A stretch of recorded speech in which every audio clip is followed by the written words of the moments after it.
we're going to change the bandage on Tootsie here. First thing is to get the old bandage off. That's not as easy as it looks.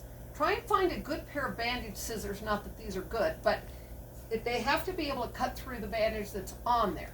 I usually start at the top when I'm cutting a bandage off, and I just take a layer or two of that blue stuff and try and get through it.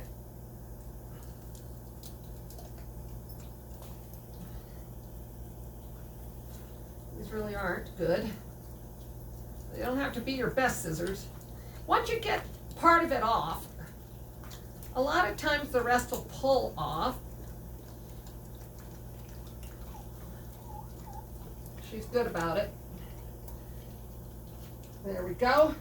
Once you got that sticky part off, hopefully the rest will unwind pretty easily. And then we'll show you how to put the layers back on.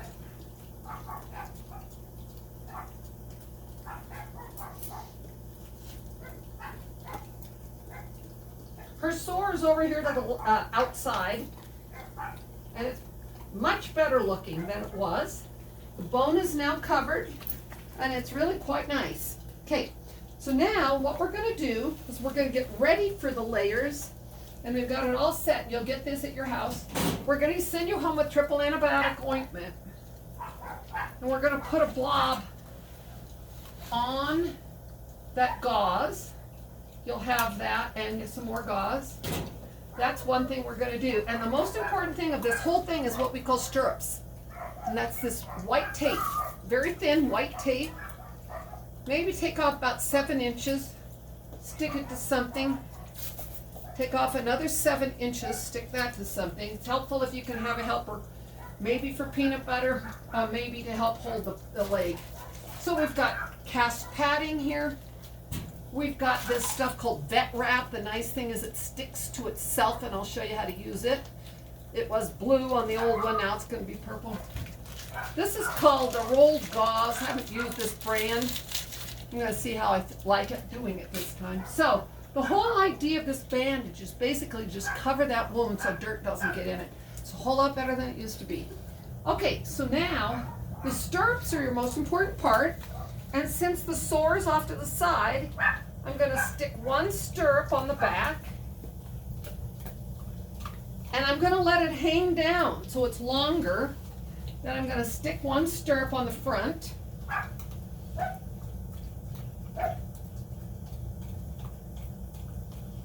And we're going to let that hang down.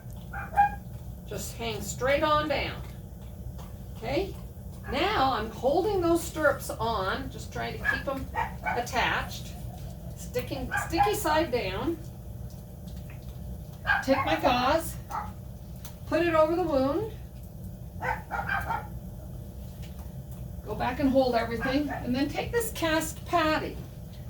It's like cotton on a roll. Start at the bottom. No, I think I'll start at the top. Come down.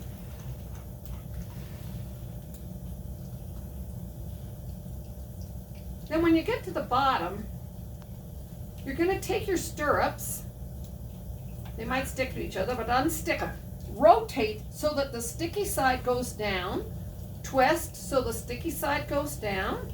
Then you're going to cover them with your cast padding. Just roll right on top of them. They hold it on, believe it or not. Sounds crazy, but the stirrups are your most important layer. Okay? You can go down again. You're just trying to make a cover for this sucker. You tear this, you just tear it. Okay, now you've got your cast padding, and I'm going to put some rolled gauze on, and its purpose is mainly to just hold the cast padding on. It's woven a little tighter.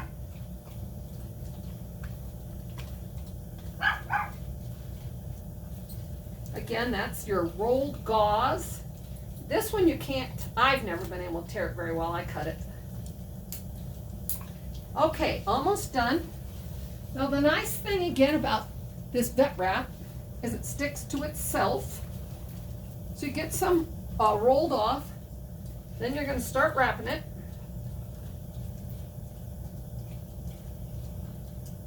Overlap about a fourth. And again, sticking to itself. which is really nice. You don't want to stretch it and tie tightly. You want it to be pretty, just average. You don't want it does have elastic, but you don't want to use the elastic part. Okay, so we're just getting a layer of this, make it pretty, hold everything in. And again, since it sticks to itself, it's nice. You're gonna have to cut it too. Nice thing is you can just blend it in to its old self. Really stick it down. You won't even be able to see where it was. Okay?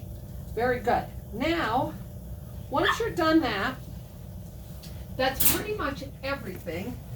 I forgot to get the piece to go on the bottom, but sometimes we'll put a piece of tape on the bottom. The kind I usually use I couldn't find, but I'll just use a piece of white tape, thick white tape, for the bottom, kind of as a running board. What about duct tape? You could use duct tape. Yep, you could use duct tape and probably should. Okay, so I'm just going to put it on here, but duct tape would work great. Doesn't breathe, but you don't care because it's only on the bottom. Okay, we're done. Ta-da! Keep it dry.